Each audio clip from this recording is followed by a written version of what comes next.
everybody, welcome to the session my rock stars. I hope everyone's well and good. तो आज हम करेंगे एक बहुत important discussion related to poetic devices. Without further ado शुरू करते हैं सबसे इंटरेस्टिंग वाले से, और भाई कुछ तो मजेदार होने वाला है. तो let's start with the first one, which is alliteration. Alliteration होता क्या है भाई? सेम और initial consonant sound repeats in more than one word in a sentence. मतलब हमारा जो वर्ड स्टार्ट होता है, multiple words same consonant sound से बिगिन होता है. एक एग्जांपल देख लो, big black bug, bit, big black bear. So ब ब ब ब इनिशियल साउंड्स है ना, उनके पोजीशनिंग देखो एकदम स्टार्ट में ही आता है हर एक वर्ड के. सो that is what alliteration is. इतना सिंपल है. अभी देखो इतने सिंपल चीज को मैं किसी से बुलवाऊंगी, कैसा लगता है? सो बुलाते हैं हमारे पहले पार्टिसिपेंट को. ठीक है ठीक है. नहीं सर, पहले आपको इजी वाला बोलने का मौका मिलेगा. ठीक है, ये अब पहले स्टार्ट इसी से करते हैं. चलो. ये तो आप सब लोग भी जानते हैं कि चंदू के चाचा ने चंदू की चाची को चांद की चम्मच से चटनी चटाई. तो ये तो इजी है. लेकिन अभी इन दोनों में से एक आप चूज करो, दूसरा कंटेस्टेंट लेंगे. इसमें ले लेते हैं big black bug bit a big black bear. इसको 3 बार बोलना है विदाउट मिस्टेक. ये तो देख के तो बोल सकते हैं ना. तो सलमान भाई ठीक है. A big black bug bit a big black bear. A big black bug bit a big black bear. A big तो इजी है, वैसे इजी है. अल्टरेशन में क्या है, तुम्हें बार बार रिपीट ही करना है एक चीज को. तो मेरे हिसाब से मैंने कर लिया था 2 बार. दो बार नहीं, तालियां तो बननी चाहिए. Thank you sir. अब लाते हैं दूसरे कंटेस्टेंट को. आइए. ये हमारे सर इंट्रो. नहीं आप डायरेक्ट सवाल पूछो. मैं तो डायरेक्ट ये भी आपको भी ये पहले बोलने का मौका मिलेगा. चंदू के चाचा ने चंदू की चाची को चांद की रात में चम्मच से चटनी चटाई. बीच का कहा गया. वो रात हो गई इनकी. ठीक है. अभी आपका ये है. ये सी शेल्स ऑन द सी शोर. सी सेल्स, ये वाला सर सी नहीं और शी है, ये सेल है. आपको लिख दिया यार. A big black bug bit a big black bear. तुम यार देख के नहीं पढ़ पा रहे. आ जाओ क्या मैं अपनी पे. बस आप पढ़ो. तो ये था हमारा एलिटरेशन, जो कि है बहुत इजी, बट समझना होता है बस. That's it. ठीक है, एक बार रिपीट कर देती हूँ. Same initial consonant sound repeats at the beginning of the words. Initially जैसे कि यहाँ पे भी आ गया एस एस एस एस, तो श साउंड रिपीट हो रहा है. That's what alliteration is. बढ़ते हैं नेक्स्ट वाले की तरफ, which is rhyme scheme. Rhyme scheme क्या होता है? बहुत इजी है. गाना नहीं गाते हो, उसमें एक ट्यून आता है, रिदम आता है, जिससे you start grooving on it. That is what rhyme scheme है. कुछ अलग नहीं है. देखो, राइम स्कीम से क्या होता है, एक पोम में रिदम लाया जाता है. रिदम लाने के लिए ही राइम स्कीम बनता है. एंड उसको आइडेंटिफाई कैसे करते हैं?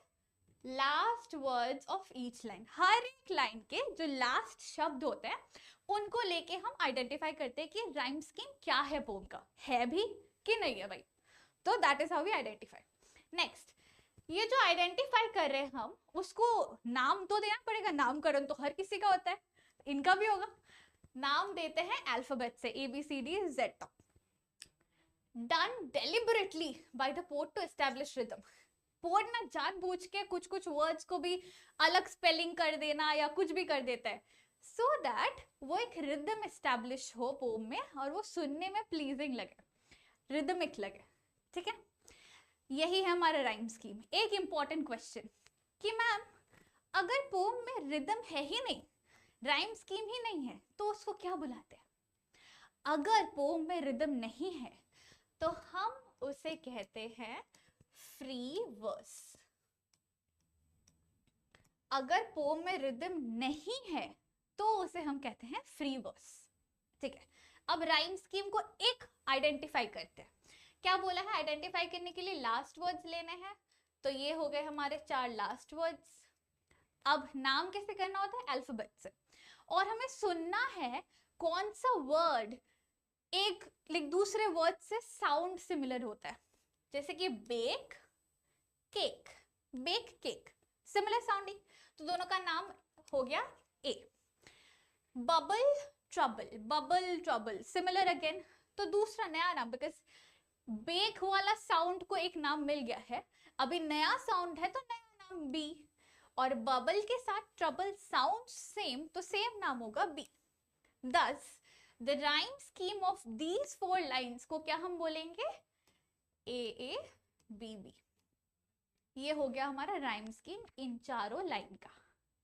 समझ गए? क्लियर? Crystal clear? ग्रेट। चलते हैं नेक्स्ट वाले पे, जो है अपना सिमिली। कितना प्यारा है देखो ये फोटो। एडिट्स पे हम वो ने कंजूसी नहीं करते। तो सिमिली क्या होता है?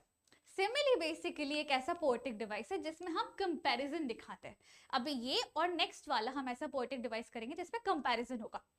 तो simile is a comparison between two different things, दो अलग अलग चीजों को लेके कंपेयर कर रहे हैं। एंड वो कंपैरिजन ऐसे ही नहीं होता, उस कंपैरिजन के बीच में एज या लाइक इन दोनों में से किसी एक वर्ड का मेंशन होगा ही होगा, तभी वो सिमिली है, वरना वो सिमिली नहीं है।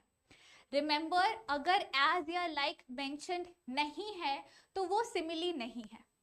ठीक है, आगे क्या बोलते हैं? It is a direct comparison. Direct comparison का क्या मतलब होता है, इसी को हम एक्सप्लेन करें नेक्स्ट पॉइंट में। डायरेक्ट कंपैरिजन का मतलब है कि a clear picture can be framed. जैसे कि इधर देखो, the child looks like a bear cub. छोटा सा जो बच्चा है इतना जैकेट, ठंड की वजह से जैकेट वैकेट पहन के, फर वाला जैकेट पहन के छोटा सा भालू लग रहा है। तो the child looks like a bear cub, भालू का बच्चा। That is looks like a, तो लाइक भी आ गया, दो चीजों को, दो अलग अलग चीजों को कंपेयर भी कर लिए, और वहां पे क्लियर पिक्चर भी फ्रेम होगा कि इसके साथ इसको कंपेयर कर रहे हैं। That is what simile is. Example देख लो, talking to him was as frustrating as eating a hamburger with freshly painted nails। ये हमारा एग्जाम्पल 1 है। क्या मतलब है? मतलब फॉर एग्जाम्पल XYZ एक पर्सन है, उससे बात करना मतलब बेकार है, वो कुछ समझता ही नहीं है, तो उससे बात करना मतलब बहस करना, और इतना इरिटेटिंग या गुस्सा दिलाने वाला बहस करना है, एज इफ उसको हम दूसरा चीज किससे कंपेयर कर रहे हैं?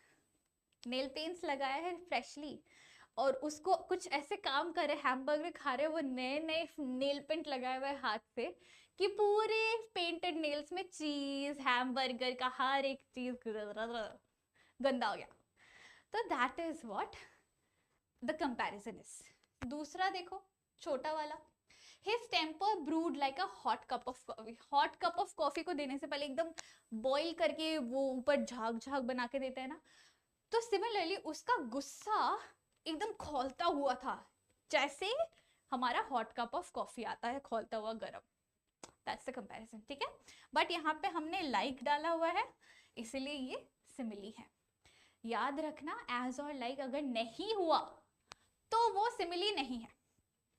आगे बढ़ते हैं नेक्स्ट वाले पे, नोन एज मेटाफर। मेटाफर क्या होता है? एक और कंपैरिजन टाइप है। इसमें हम दो डिफरेंट चीजों को कंपेयर करते हैं, लेकिन एज लाइक ये सारे वर्ड्स यूज नहीं होते हैं। अंडरस्टैंड? इसमें भी टू डिफरेंट थिंग्स को कंपेयर कर रहे हैं, बट नो वर्ड्स लाइक और एज इज यूज्ड। मतलब इसमें कोई ऐसे स्पेसिफिक वर्ड्स नहीं यूज होते। और another important thing is it is indirect comparison. पिछले वाले में डायरेक्ट था, तो हम दो चीजों को इमेजिन कर सकते थे कि इसके साथ इसको कंपेयर किया जा रहा है, लेकिन मेटाफर में यू कैन नॉट इमेजिन किसके साथ किसको कंपेयर कर रहा है। इट्स कंफ्यूजिंग, आपको समझना पड़ेगा।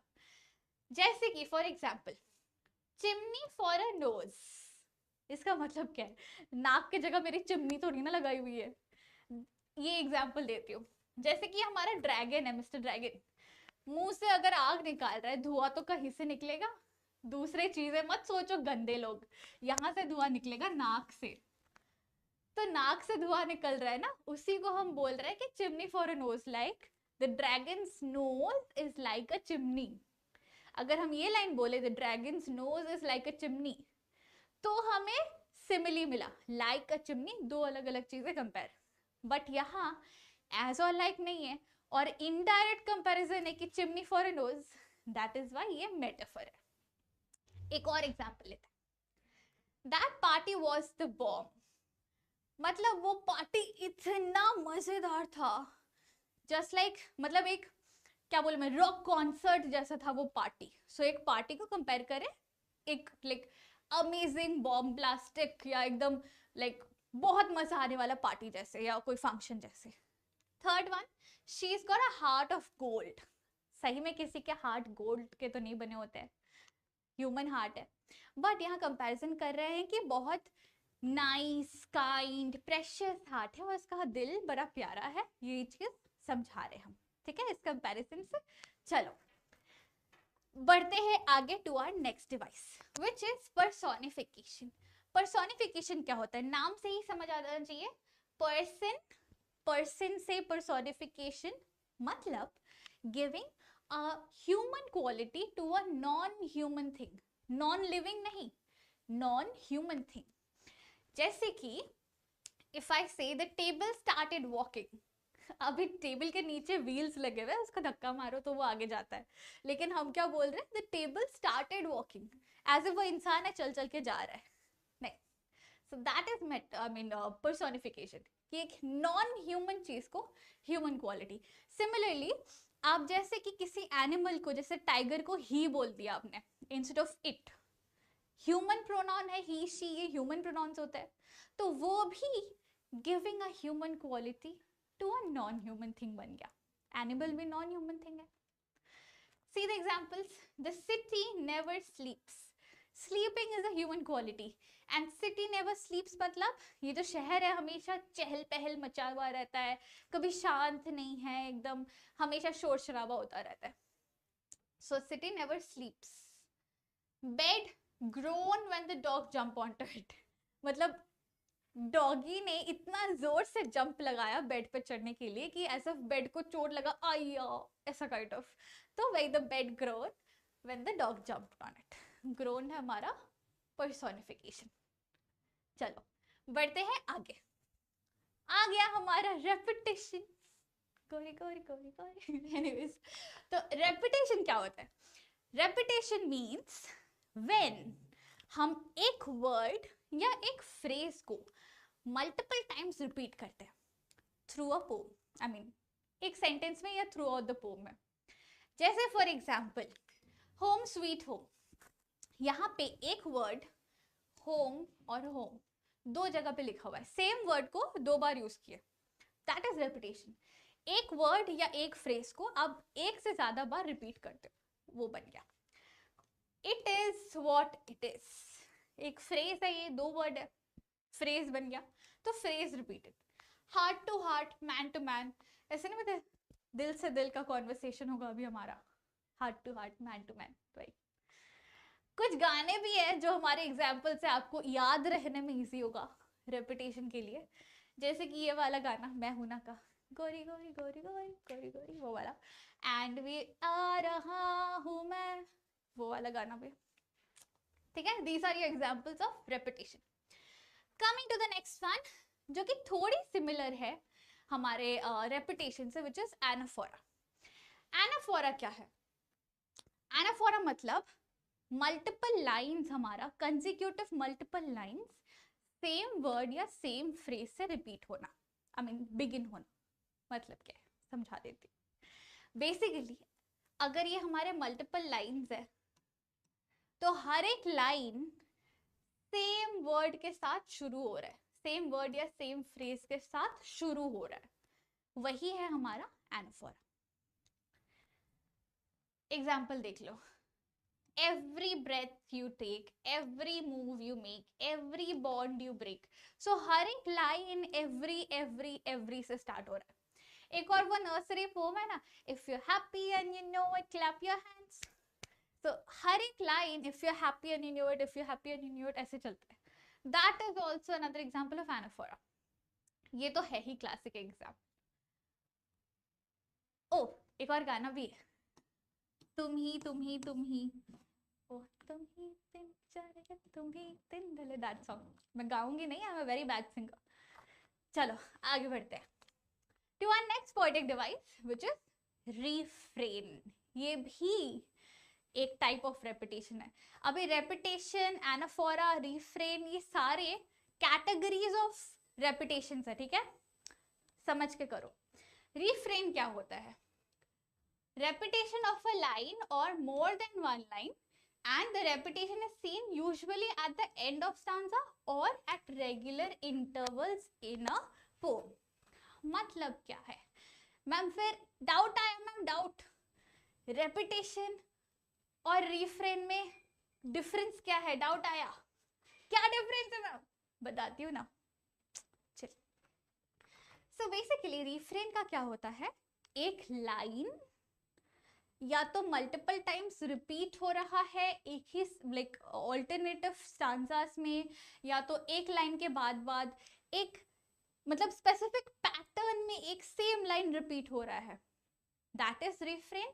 नहीं तो एक लाइन को हर एक स्टांजा के एंड पे रिपीट कर रहे हैं, समझ लो। फॉर एग्जाम्पल,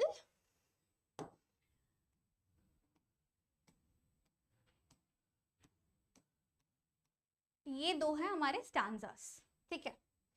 अब रिफ्रेन में क्या होगा? दो ऑप्शंस है हमारे, एक लास्ट लाइंस रिपीट होंगे, दोनों स्टांजा के या मल्टीपल स्टांजास के लास्ट लाइन सेम है, वो बन गया रिफ्रेन।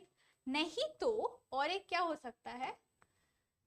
एक बार यहाँ आया, फिर एक लाइन गैप यहाँ आया, फिर एक लाइन गैप यहाँ आया, फिर एक लाइन गैप, हर एक लाइन गैप कर करके सेम लाइन रिपीट हो रहा है, रेगुलर इंटरवल में आ रहा है।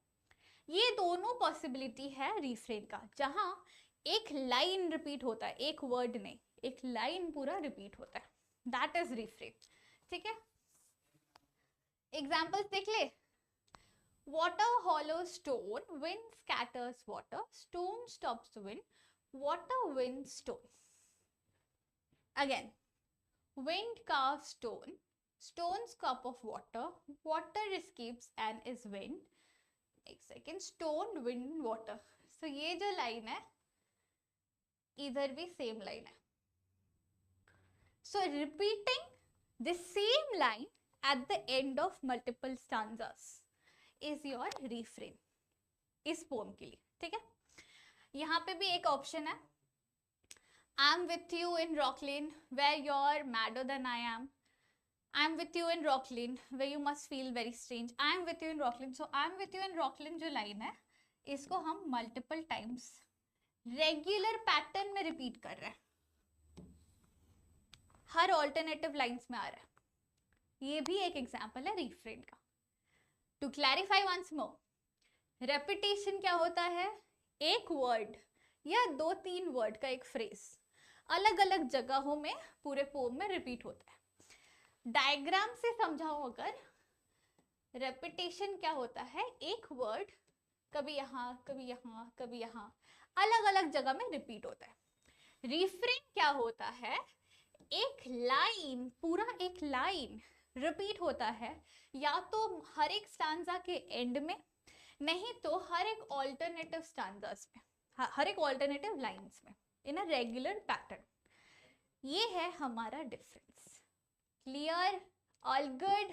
अच्छे बच्चे, चलो आगे बढ़ते हैं to another type of repetition, जो कि अब साउंड पे डिपेंड करता है।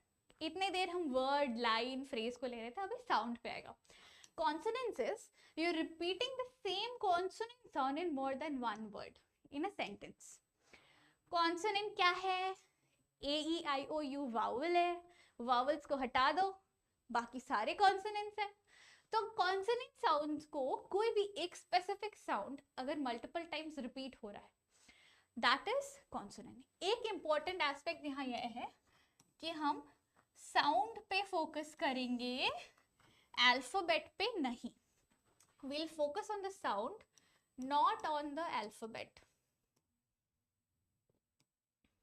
ये प्लीज याद रखना, क्योंकि आवर जो होता है ना, वो लिखते हो तुम HOUR, बट वो साउंड होता है okay, you don't pronounce H. तो साउंड पे जाएंगे, अल्फाबेट पे नहीं, ठीक है। एग्जाम्पल देख लो, Mike like his new bike. तो यहाँ पे आई का साउंड क्यों रिपीट हो रहा है? एक सेकेंड, हाँ, माइक लाइक्स, के का साउंड रिपीट हो रहा है, Mike likes his new bike, क sound is repeating. Next one, I will crawl away with the ball. So will crawl away with W sound repeat हो रहा है. Thus these are the consonants. यहाँ पे assonance भी है, but assonance क्या है वो आगे देखेंगे, ठीक है. चलो बढ़ते हैं towards the next one. Which is assonance? तो assonance क्या है? पिछला वाला was all about consonant sounds. This one is all about vowel sounds, A, I, O, U. तो द सेम वावल साउंड को लेके, साउंड, हाँ, सेम वावल साउंड अगर मल्टीपल वर्ड्स में रिपीट हो रहे हैं, दैट इज assonance. जैसे his tender air might bear his memories. So his tender air might bear his memory. So air, bear, ये वाले साउंड ना सेम है. Again, the rain in Spain stays mainly on the plains. So I sound is repeating here. यही है हमारा assonance. As simple as that. एक बात मैं बोलूंगी, शांति से सुनो जब ये लेक्चर देख रहे हो, एकदम ठंडा रख के, ठीक है. Come to the next one, onomatopoeia. Onomatopoeia बड़ा इंटरेस्टिंग है. क्या है, कुछ किसी को पूछोगे तो कंफ्यूज हो जाते हैं, majority of the people. But ये बहुत ईजी है क्या? You are basically using real sound word produced from something. मतलब जैसे कि ये बिल्ली, इसने बोला म्याऊ, तो वो हो गया हमारा ओनोमैटोपोइया. वो म्याऊ किया ना, तो the word meow if you are using हमारे सेंटेंस में, वो है हमारा ओनोमैटोपोइया. स्प्लैश, पानी में कुछ गिरा तो एक आवाज है splash. Woof of a dog, moo moo for the cows, meow, quack quack, कुछ भी हो. रियल साउंड्स जो भी प्रोड्यूस होते हैं किसी चीज से, इफ आप उस चीज को सेंटेंस में डाल रहे हो, दैट इज ओनोमैटोपोइया, ठीक है. और पोर्ट ये क्यों डालते हैं? To enhance the meaning, plus पढ़ने में भी बड़ा मजा आए. इसी यूजर एक्सपीरियंस या रीडर एक्सपीरियंस के लिए ओनोमैटोपोइया डलता है. चलो बढ़ते हैं to the next one. Oxymoron. Oxymoron क्या होता है? खट्टा मीठा सबको पसंद है, मुझे पसंद है, बड़ा मजा आता है. लाइक ये क्या बोलते, स्नैक्स, नमकीन जो होता है ना खट्टे मीठे वाले, या कुछ ऐसे आम की कैरी मिलती है खट्टी मीठी वाली. What is it? खट्टा मीठा, two opposite things put together, bitter sour, bitter sweet, sorry. So that is oxymoron. Two opposite concepts, two opposite words को साथ में रखना. डेडली गॉर्जियस, मतलब अगर डेडली है, मर गए इंसान, तो वो गॉर्जियस कैसे हो रहा है? वो तो पेल दिखेगा ना. तो डेडली गॉर्जियस, लिविंग डेड, जिंदा लाइक जिंदा लाश, vampires. Anyways, so these are oxymoron. तो ऑपोजिट मीनिंग वर्ड्स को साथ में यूज करना, using two opposite meaning words together. Simple as that is, कुछ नहीं है ज्यादा. आगे बढ़ो. क्या है? एंटीथीसिस. एंटीथीसिस क्या होता है? This means a sentence having two opposite ideas in it. अभी मैम वापस से डाउट आ गया, फिर ऑक्सीमोरॉन और एंटीथीसिस में डिफरेंस क्या है? ऑक्सीमोरॉन मतलब दो ऑपोजिट मीनिंग वर्ड्स को साथ में डाल दिया, लिविंग डेड साथ में आ गया, दो ऑपोजिट मीनिंग वर्ड्स. एंटीथीसिस का मतलब है two opposite concepts, meaning word नहीं, दो अलग अलग कॉन्सेप्ट्स को एक सेंटेंस में प्लेस करना. जैसे कि फायर एंड आइस. ऐसा नहीं कि साइड बाय साइड हम फायर आइस नहीं लिखे हैं. We are not writing fire ice like this, fire and ice लिखे हैं. तो we are not putting two opposite words together, we are using two opposite concepts एक सेंटेंस में साथ में. It was the best of times, it was the worst of time. तो दो opposite concepts को हम एक सेंटेंस में साथ में लिख रहे हैं. ये है हमारा एंटीथीसिस, और यही है डिफरेंस एंटीथीसिस और ऑक्सीमोरॉन में. ठीक है, चलो आगे बढ़ते हैं. आयरनी. आयरनी मतलब क्या है? हम बड़ा सरकाजम नहीं करते लाइफ में, किसी ने कुछ बोल दिया सरकास्टिक कमेंट पास कर देते हैं, वही को उसी चीज को आप आयरनी भी बोल सकते हो पोम में. आयरनी का मतलब है हम जो बोल रहे हैं और हम जो मीन कर रहे हैं दोनों अलग होता है। मतलब जैसे कि घर में कोई बच्चा आया, ठीक है, छोटा सा बच्चा बहुत शैतान है, आते ही आपका फेवरेट खिलौना तोड़ दिया या आपका फेवरेट कोई चीज तोड़ दिया, आप उसके मम्मी के सामने क्या, आहा तोड़ दिया, कोई बात नहीं, वास ही तो तोड़ा है मेरा, कोई बात नहीं, कॉल लेके आएंगे। अंदर ही अंदर आप ये मेरा वास तोड़ दिया बदमाश बच्चा कहीं का। That is irony. आप बोल कुछ रहे हो, मीन कुछ और कर रहे हो। एग्जाम्पल देख लो, name of India's biggest dog is tiny. सबसे biggest dog in the world का नाम है tiny. Butter is as soft as a marble piece. मतलब सोचो, जो बटर है वो एक्चुअली बहुत सॉफ्ट होता है खाने के लिए, राइट, बट ये इतना सॉफ्ट है कि मार्बल पीस जैसा किसी के सिर में पटको तो उसको चोट लगे। मतलब समझो इतना हार्ड है, यही बोलना चाह रहे हैं। So marble as soft as a marble piece, मतलब butter as soft as a marble piece, मतलब बटर इतना हार्ड है कि वो मार्बल जैसा फील हो रहा है, इतना strong and hard. That's it about irony. Next वाले पे आता है अल्यूजन। अल्यूजन क्या है, बड़ी प्यारी सी पोएटिक डिवाइस है ये। क्या है? It is the indirect reference to a person, place, animal और थिंग। मुझे नहीं पता how many of you have played this game, but मैं अपने बचपन में तो काफी खेलती थी वो नेम प्लेस एनिमल थिंग वाला गेम। एक अल्फाबेट ले लिया किसी ने, उसी से नाम प्लेस एनिमल थिंग लिखो, जिसने पहले बोल दिया और अगर मैच नहीं किया तो हाईएस्ट पॉइंट। पता नहीं कितने लोगों ने खेला है, बट सिमिलर टू दैट है ये। क्या है अल्यूजन? मतलब पास्ट के कोई भी वेल नोन कैरेक्टर या वेल नोन प्लेस या वेल नोन थिंग को लेके अगर हम पोम में मेंशन कर रहे हैं, जैसे Rose is a real Einstein, so Einstein is a past character, is not living anymore, उनको हम एज अ रेफरेंस यूज कर रहे हैं रोज कितने इंटेलिजेंट है वो दिखाने के लिए। सो वो बन गया हमारा allusion, indirect reference to a figure in the past. Similarly you have Rapunzel hair, Rapunzel के बाल बहुत लंबे थे ना, दैट इज द रेफरेंस कि इसके बाल भी बहुत लंबे हैं रपंजल जैसे। तो रपंजल है हमारा पास्ट फिगर का रेफरेंस। Good to go. चलो नेक्स्ट वन, इमेजरी। इमेजरी क्या होता है? बहुत इजी है। ये जो हमारा पिक्चर दिख रहा है, कोई भी हमारे 5 सेंसेस को लेके, कोई भी एक किसी एक को लेकर आप इमेजिन कर रहे हो पोर्ट ने लिखा क्या है। फॉर एग्जाम्पल आप विजुअलाइज कर रहे हो आई साइट के सेंस को लेके कि पोर्ट ने लिखा है ऐसे पहाड़ है, ऐसे पानी नदी बह रही है, वगैरह वगैरह। उन्होंने कुछ ऐसा लिखा पोम में कि शी स्मेल्स लाइक रोजेस। तो आपको इमेजिन क्या होगा अपने स्मेल सेंस से कि अच्छा रोज तो मैंने स्मेल किया हुआ है, मतलब उसका परफ्यूम रोज वाला फील होता है। तो आपको अपने सेंसेस से यू कैन रिलेट या इमेजिन कि बोला क्या जा रहा है। That is exactly what imagery is. See the example, she smells like a garden of roses.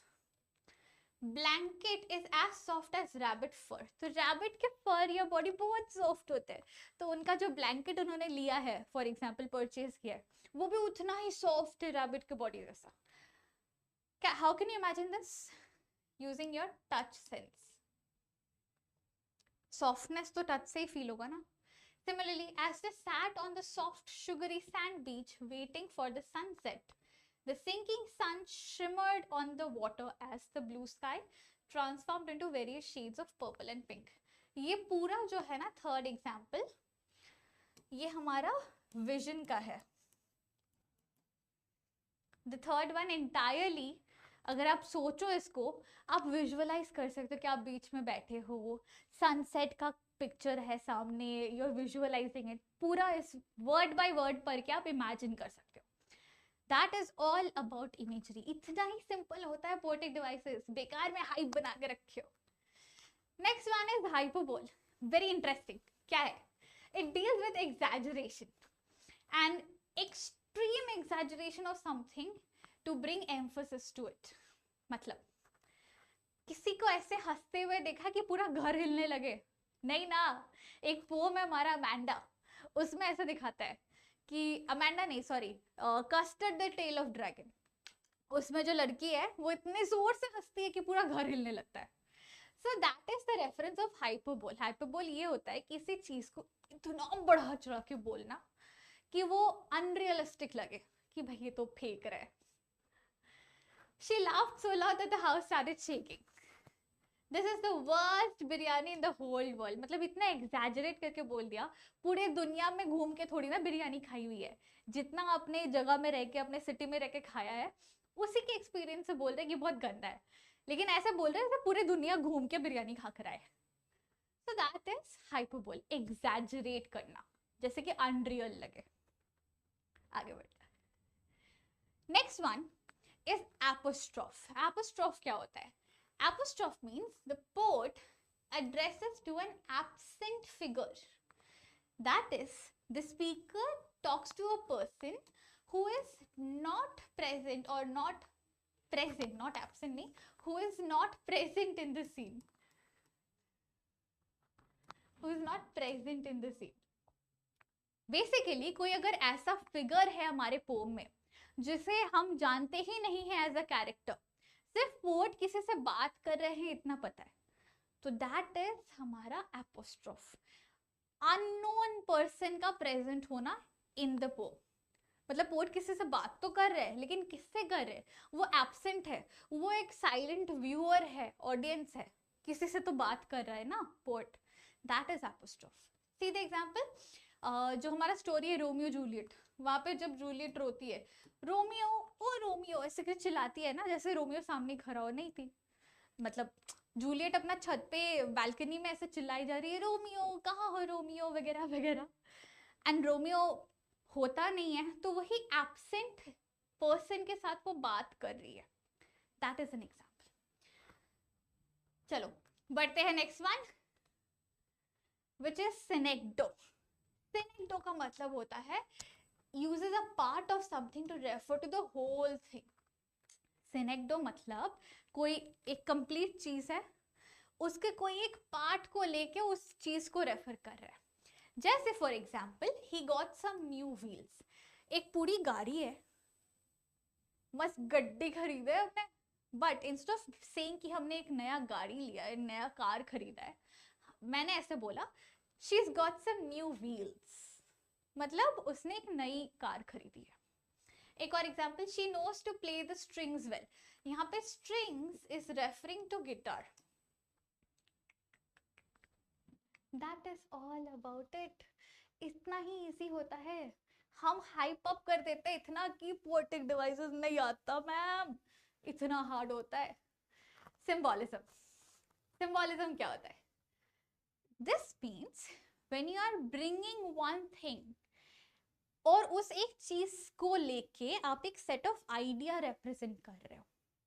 मतलब जैसे मैंने बोला द कलर व्हाइट, उससे क्या रिप्रेजेंट होता है? फ्रीडम, पीस, शांति. The colour red bringing danger या love. The colour black evilish कुछ. तो दैट इज व्हाट, हम सामने एक कलर रख रहे हैं बट उसके पीछे एक सेट ऑफ आइडिया है. That is symbolism. ऐसे एग्जांपल देख लो. और डव टू रिप्रेजेंट पीस और इनोसेंस. डव बर्ड है ना, डव शैम्पू नहीं, डव बर्ड.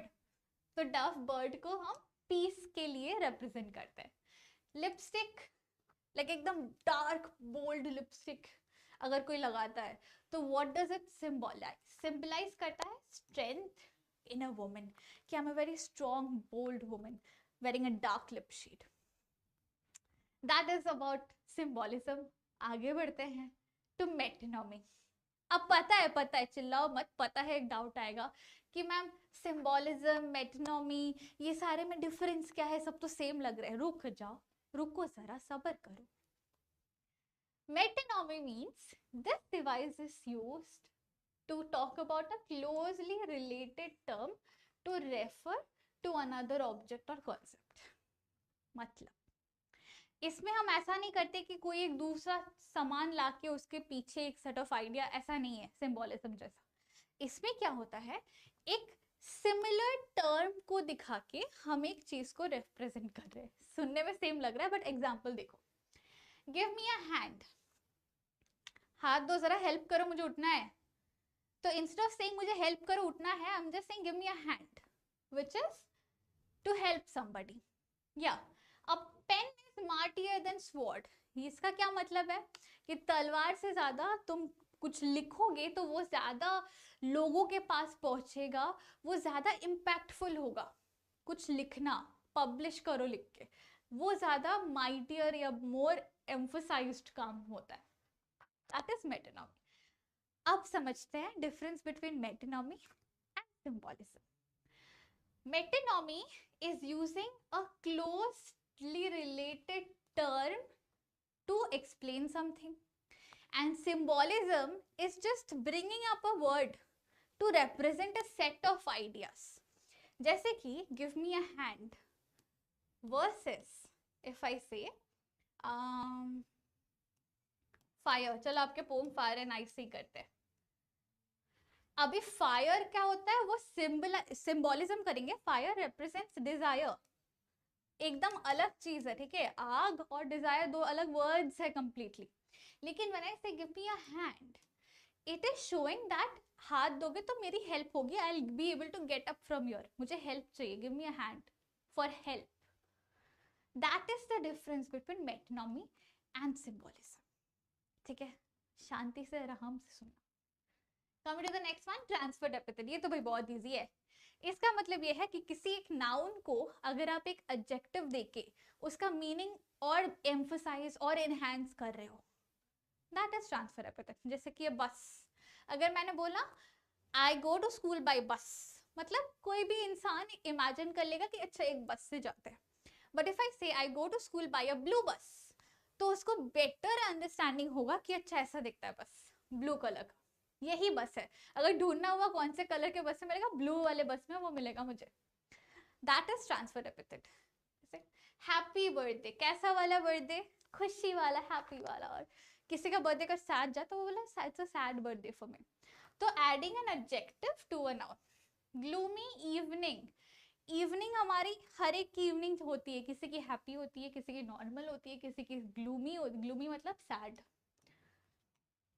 तो you're just adding एक adjective to a noun. That is transfer epithet. ठीक है. Finally, rapid revision हमारा poetic devices का done. ये हमारे list of 22 devices है जो हमने आज cover किए हैं. अच्छे से जरूरत हो वापस से play करना, वापस से देखना video. Understand the concepts clearly. बहुत easy है, कुछ difficult नहीं है. मैंने और सिंप्लीफाई करने के लिए ये पोम ये डिवाइसेस एक साथ ही 22 को साथ में डाला, रैपिड रिविजन. ठीक है, चलो that's it for the day my guys. See you all soon. Till then take care, stay smiling, stay happy. Signing off your teacher Magnolia. Bye bye everybody.